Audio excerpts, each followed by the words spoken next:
Wana So Friends, nilikuwa na swali hivi, ni kwa nini ni sawa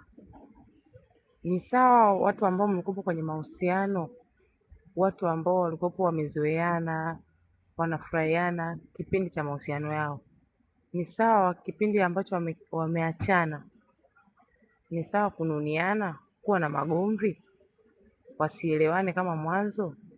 Imekaje? Ni sawa waendelee watu hao kununiana waliokuwa kwenye mahusiano, au kuna namna gani hapo? Tusaidiane mawazo.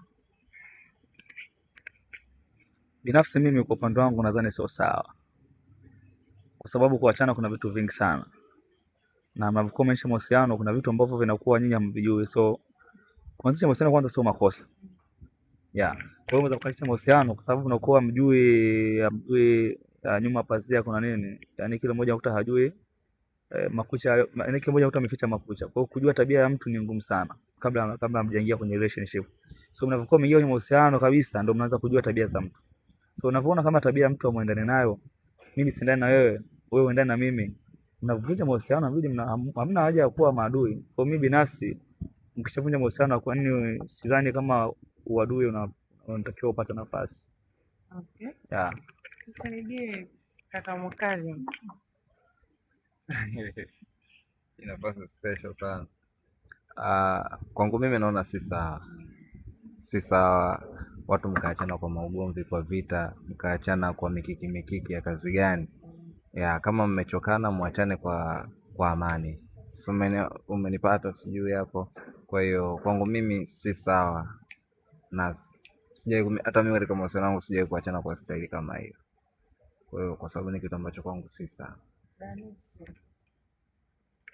Naona inategemeana na mmeachanaje.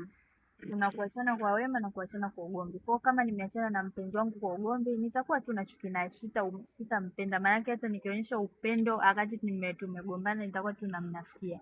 Kwa mimi naona tu yani ni sawa tu. Na inategemeana na ni mahusiano gani. Yani kama kuna mahusiano ya tumeachana kwa amani, tutazidi kuwasiliana. Na kama tumeachana kwa ugomvi, basi tutazidi kuchukiana.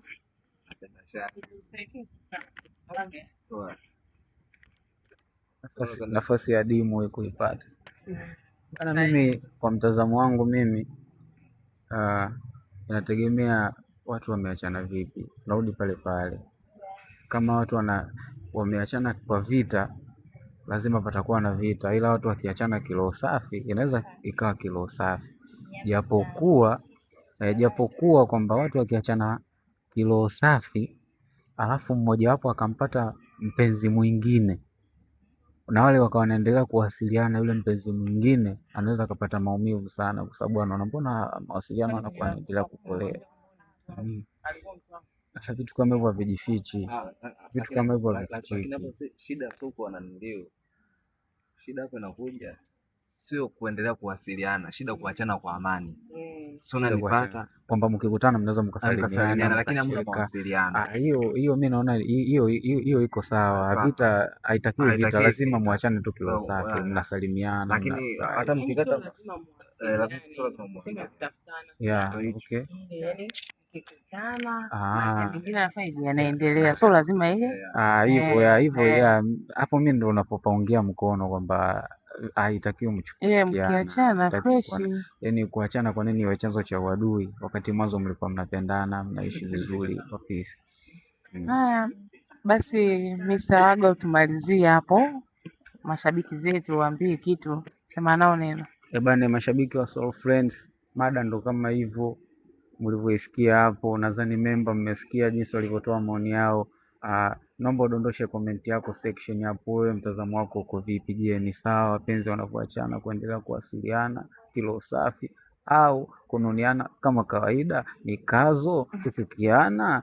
Dondosha comment hapo chini, usisahau kulike, kucomment na kusubscribe. Nyuma ya kamera Ibrahim ametisha sana.